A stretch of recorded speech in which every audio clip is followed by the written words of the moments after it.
Hello, this is Michael Firkins with Music Geniuses Incorporated, and I was going to show you how to tell the difference between the different notes on the keyboard or the piano. First thing I want you to notice is there are these black keys and then there's white keys.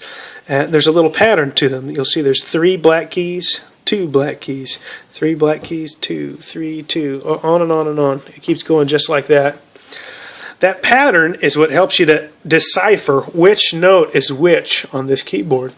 It's built that way because imagine if all of these keys were white, you would have no clue which one was C, which was D, E, F sharp. You wouldn't know. This pattern tells you. It's a visual cue that tells you where you are.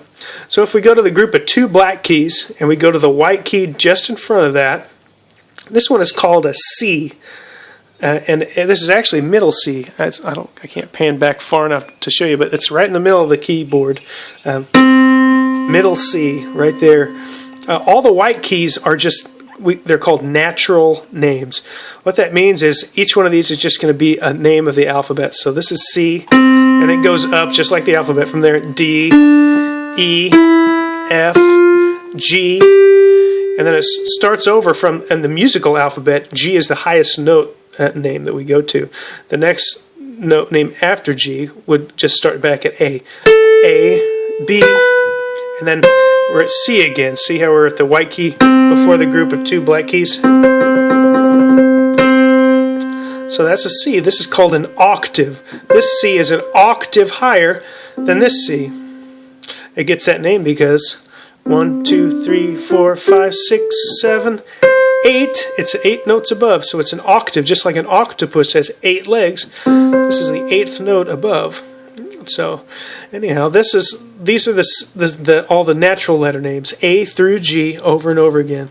And if you start at C, you'll be able to figure out where each one of those are. A good way to learn a song. Let's say you want to learn a new song. You can just pull up the chords on it and see what it says. You'll see that the chords. Or like typing the song chords for Amazing Grace, for instance, and you'll see over the words they'll have chord names.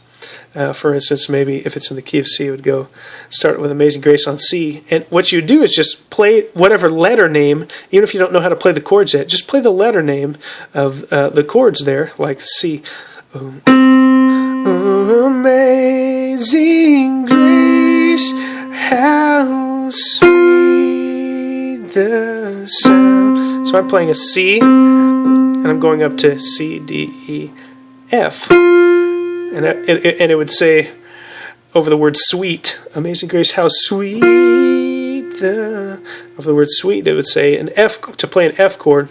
So that's a good way to kind of learn your notes. Just find a song that you really like, and you'll basically just be playing the letter names of the chords of that song. So if it calls for a C, you play a C note. If it calls for F, you play an F. If it calls for G, play a G along with it. That's one way to start to kind of get familiar with these, where the notes are on the keyboard. But it's the same all the way down. Here's a group of 2 black keys. And the white key in front of it is a C. There's a C. There's a C. Middle C. See how that works? So that means the white key in the middle of the black keys is D. Here's a D. That's a D. See how that pattern works? All the black keys in between those can be called either sharps or flats. So if this is a C, the note that's the black key just above that, a little bit higher pitch, higher sounding, is a C sharp. And then it goes to D, D sharp, E, F. Notice there's no F sharp because there's no black key. Between E and F, there's no it's just one half step is what it's called. There's no black key. But this is F, F sharp, G, G sharp, A sharp. So anyhow, pretty cool stuff. Hope you got some good stuff out of this video. I hope it's a blessing to you, and hope you have an awesome time with your music. Bless you, bless your family, and check out musicgeniusesinc.com for some more stuff. That's musicgeniusesinc.com. My name is Michael Firkins, and I will see you on the next one. Bye.